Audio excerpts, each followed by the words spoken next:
A week in Dummary. Following the staggering attack on a 75-year-old protester by New York police, everybody's least favourite blob of treason waded in with his own brand of bollocks.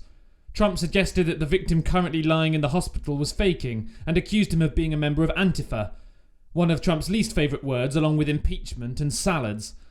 Not only is it utterly chilling that the president is making a bogeyman out of those opposed to fascism, but he's peddling conspiracy theories that Alex Jones would describe as a bit much. No doubt we'll soon be hearing about Joe Biden, king of the lizard people. Although at this point, even if Joe Biden peeled his skin off and started eating flies with an 8-foot tongue, he'd still probably be leading in the polls. So much so, in fact, that Trump issued a cease and desist to CNN, warning them to stop reporting on just how much worse he's been doing than normal.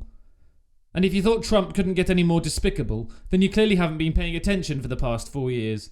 Trump actually had the audacity to invoke George Floyd's memory during a press conference in the Rose Garden this week, where he boasted about the non-existent economy and said, "Hopefully George is looking down right now and saying this is a great thing that's happening for our country." Yes, Donald.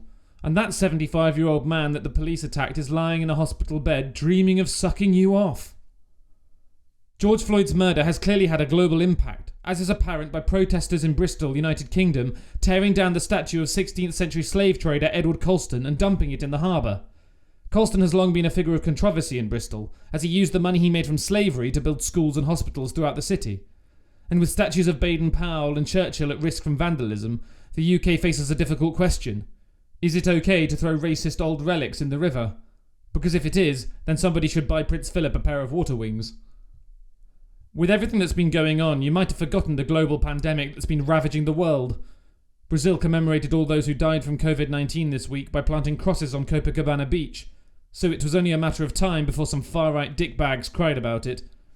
Supporters of President, and man wondering if he remembered to take the socialists out of the oven, Jair Bolsonaro, mocked the event, with one man even ripping the memorial crosses from the ground, possibly because Bolsonaro is notorious for playing down the seriousness of COVID-19, or possibly because Bolsonaro is a vampire who feeds off human stupidity.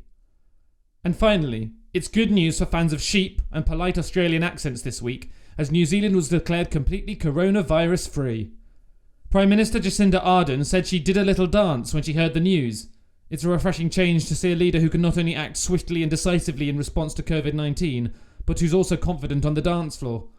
The only dance anybody wants this man to do is the quick step out of the White House. A week in Dummary.